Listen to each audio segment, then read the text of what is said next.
Shalom, good afternoon from Jerusalem, Israel. This is Mr. Lowell Joseph Gallen, founder of the Root and Branch Association Limited, established in the United States of God of Israel, bless America, in New York State in 1981, now celebrating our 42nd year. Today is Tuesday, July 25th, 2023 in the Gregorian calendar, and the seventh day of the fifth Israelite Hebrew month of Ab in the Hebrew Israelite calendar year 5783. Tomorrow night begins and continues through Thursday, the fast of the 9th of Av, when we remember the many terrible events in Israelite, Jewish, and world history too. The temples were destroyed, I think, on that day. And Nachum, is this right? In August 1914, World War I was declared.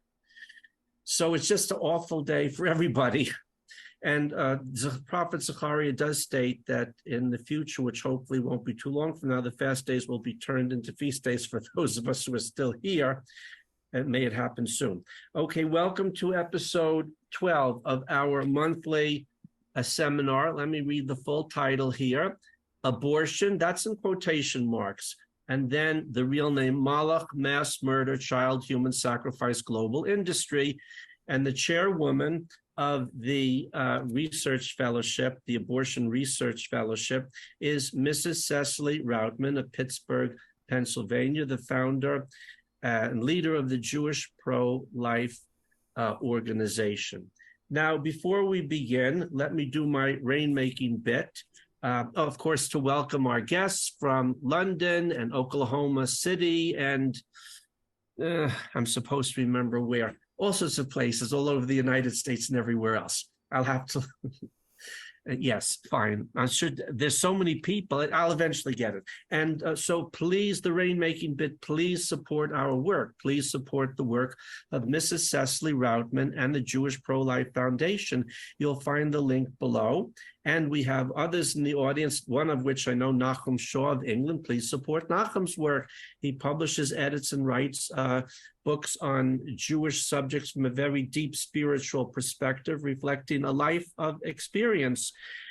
And that link will be below. And also, please support yours truly's work to build our Hebrew Bible-based Fifth Israelite Monarchy Broadcasting Network from Jerusalem, Israel, to honor the God-land Torah and people of Israel and all humanity. Regarding the Fifth Israelite Monarchy, please see the Biblical Book of Daniel, chapter 2, verse 44. Please click on the links below. To our viewers and listeners, an excellent book by Rabbi Yitzchak Ginsburg. He's a mathematician by training. He's a prolific writer, and it's all good. I only have one of his books. I just keep rereading it, and it's always discovering new things. Awakening the Spark Within, 5 Dynamics of Leadership That Can Change the World. It's very homespun, practical, but deep spiritual advice, which I think would be applicable to people of whatever spiritual tradition you are, from a very traditional Israelite Jewish perspective. So now, without further ado, let me hand the mic over to our chair, and I'll put the information in chat. Thank you, Lowell. Thank you so much for hosting us again this morning. I'm Cecily Routman, founder and president of the Jewish Pro-Life Foundation. Since 2006, we've been saving Jewish lives and healing Jewish hearts by providing much-needed pro-life education to the Jewish community, Jewish-friendly pregnancy care and adoption referrals, and healing after abortion. We're just very privileged and honored to be in your company this morning.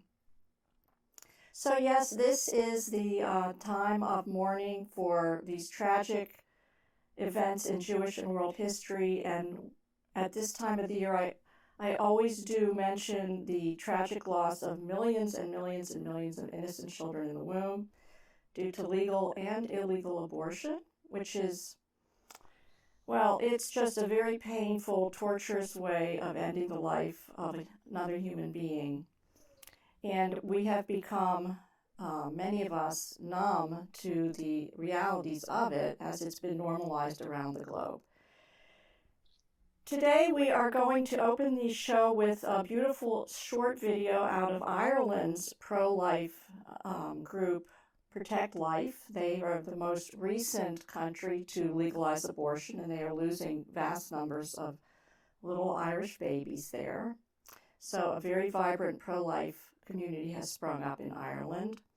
And then we're going to listen to Dr. William Lile, pro-life doc, talk about the dangers of the abortion pill, and then another neonatologist physician talking about that it is no longer medically necessary to torture a baby to death to save the mother's life. These are very important concepts, and I'm trying to educate our listenership about, because we need to move away from the archaic, barbaric ideas that have monopolized this narrative for so long.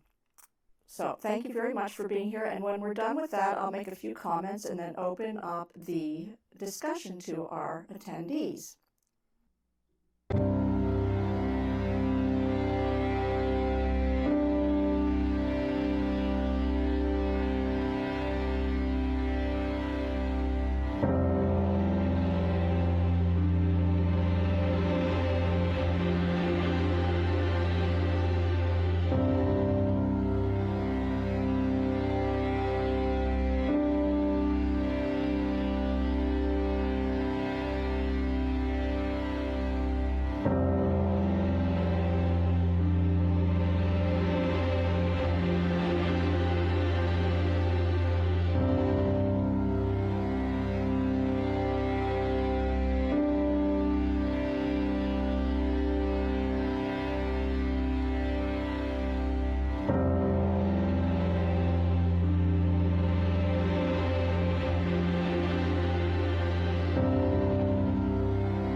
Thank you for listening to that and watching that little video that shows, yes, that innocent human beings are alive in the womb, no matter how many times we hear from the media that that's not true.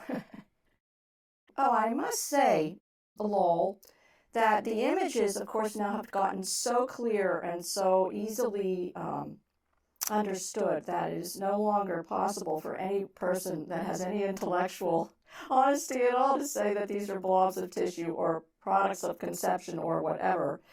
And also, the way that I continue to do this work day after day after day is to make sure that I am channeling Hashem's vision and, as you said, thoughts, words, and deeds. I certainly do not rely on myself at all to do any of this work, or I would have collapsed long ago. And I also have really wonderful people that are associated with the Jewish Pro-Life Foundation that really do help me on a daily basis to continue the work. Now, I want to introduce this Dr. William Lile, who we met at the Family Leaders Summit 2 weeks ago.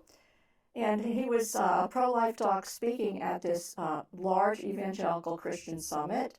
And I introduced myself. He was so excited to meet me. So it was very, very good. So let me share his short video with you now. I just finished reading an article about a 26-year-old pregnant woman who is now dead. She found out that she was pregnant with a home pregnancy test, and she was scared, didn't know what to do. She was able to obtain the abortion pills without seeing a physician, without having an ultrasound done. She swallowed the pills, and 3 days later, she was brought into an emergency room unresponsive. The emergency room did their best, but they were not able to resuscitate her, and this 26-year-old pregnant woman died in the emergency room. A post-mortem exam was performed, and they found out, yes, she was 8 weeks pregnant, but the pregnancy was not within the womb. The pregnancy was in her tube. That pregnancy was an ectopic pregnancy. The tube ruptured and bled, and she bled to death. When they did the post-mortem exam, they found over 1 liter of blood in her abdominal cavity. This pregnant woman bled to death. A ruptured ectopic pregnancy is still the #1 pregnancy-related cause of death in the first trimester here in the United States. Approximately 1% of all pregnancies in the United States are an ectopic pregnancy. So when a woman is told, you're going to have some bleeding, cramping, and pain when you take the abortion pill, well, guess what? When she has a rupture in ectopic pregnancy, those symptoms are the exact same. She has bleeding, cramping, and pain. How is she supposed to know the difference? Only an ultrasound will say where the pregnancy is. A pregnancy test only says that there is a pregnancy. I'm against all abortion, but when we have the abortion pill killing women like this, and it's available at CVS, it's going to be available at Walgreens, it's available even mail order, and even in California it's available at the Student Health Center. This is bad medicine, and women will die. We are created in the image of God at the moment of conception, and an abortion is an attack against that image of God. We treat the babies in the womb as patients. We can now do blood transfusions. We can do spina bifida corrective surgery, laser vascular surgery, open heart surgery on these babies. A patient is a person, no matter how small. Abortion is wrong, but abortion by a mail order without even seeing a physician is absolutely taking this to a new level. It is evil. It is not health care. God bless you.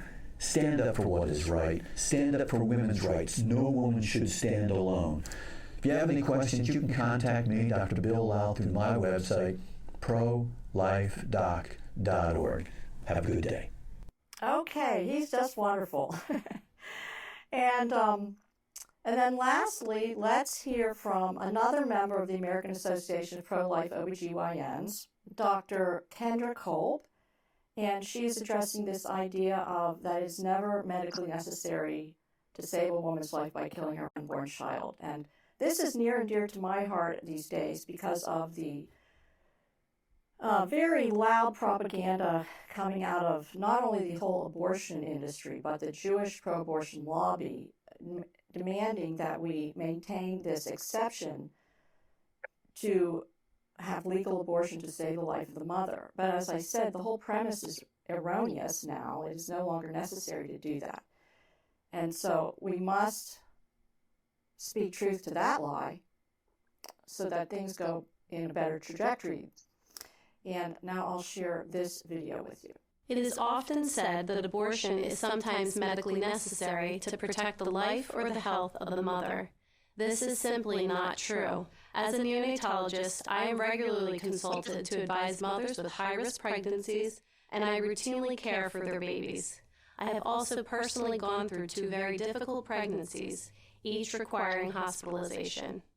So I have great empathy and respect for all women who are pregnant, especially those with difficult or high-risk pregnancies. What women deserve to know, however, is that even in the most high-risk pregnancies, there is no medical reason why the life of the child must be directly and intentionally ended with an abortion procedure.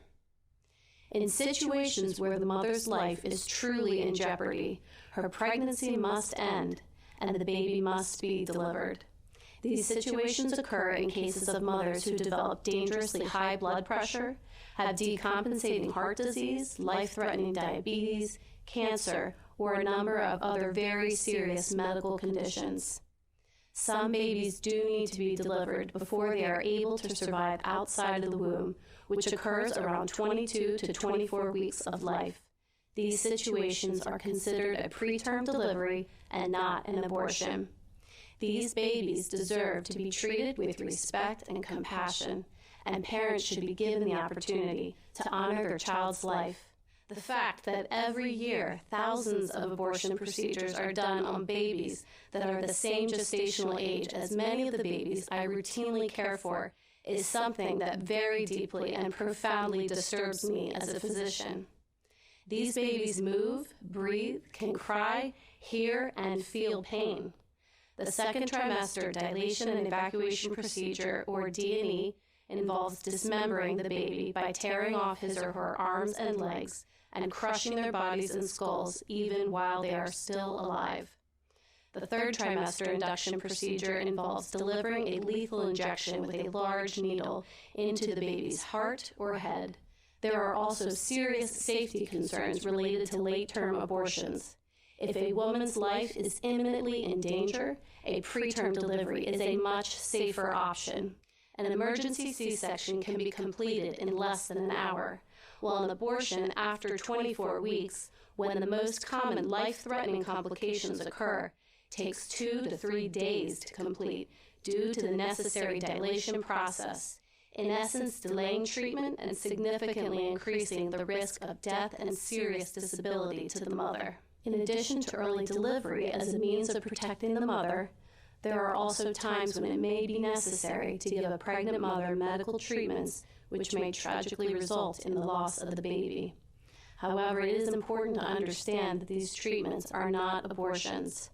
For example, if a pregnant mother has cancer and chooses to undergo chemotherapy, that treatment may result in a miscarriage. However, the treatment given is very different than abortion, as the purpose of the chemotherapy is not to kill the child. Some will also confuse the necessary treatment for an ectopic pregnancy with an abortion. An ectopic pregnancy occurs when a preborn child implants in the mother's fallopian tubes or somewhere outside of the uterus.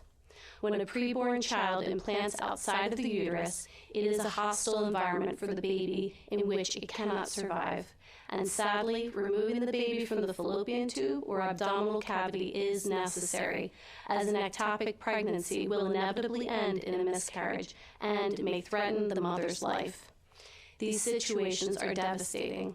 However, they are not considered abortions. Abortion unnecessarily ends the lives of children and may also result in serious medical and psychological risks to women. Physicians have an ethical duty to deliver expert care for both patients, the mother and the child. A mother's life is always of paramount importance, but abortion is never medically necessary to protect her life or health. So there you go, straight from the expert. This kind of programming is never seen by pro-abortion advocates, I think because their leadership feeds them all sorts of other information that are lies, first of all. And speaking as a Jewish person, we are taught from an early age to avoid any kind of Gentile programming or for fear that we are going to be converted. And I'm just so grateful that I've been guided to this ministry, or rabbinistry as I call it, and that I've learned the truth, and I do appreciate the opportunity every day to share this message with Jewish and non-Jewish friends and neighbors. Lastly, what I'd like to share before we open up the conversation is that Turning Point USA is having a Young Jewish Leadership Summit in California next month. The Jewish Pro-Life Foundation tabled at the first Young Jewish Leadership Summit that Turning Point USA hosted in Washington, D.C. several years ago. We are not going to California this year. It's a little bit far from Pittsburgh. But they have offered us a reasonably priced sponsorship opportunity.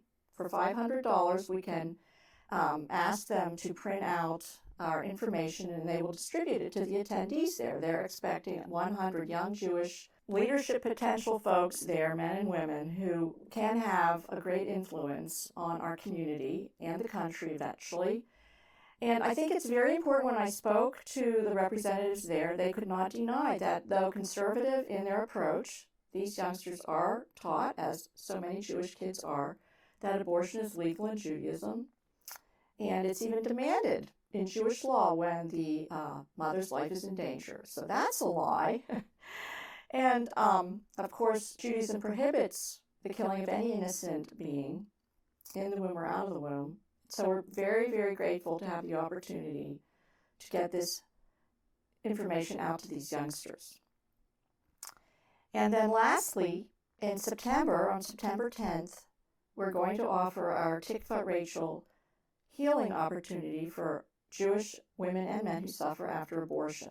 I'll just show you our Facebook page. Encourage anyone who does suffer after abortion, who is Jewish, to please come and join us.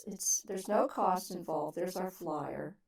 It's completely confidential, very empathic. We don't judge anyone for having made this tragic choice. After all, we are basically railroaded into it by our friends, peers, even our rabbis.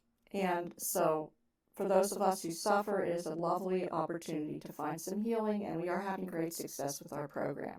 So again, that's Sunday, September 10th. You can visit our Facebook page here, Tikva Rachel, or our home webpage, and find the tab After Abortion, and contact our co-chair to learn more and register.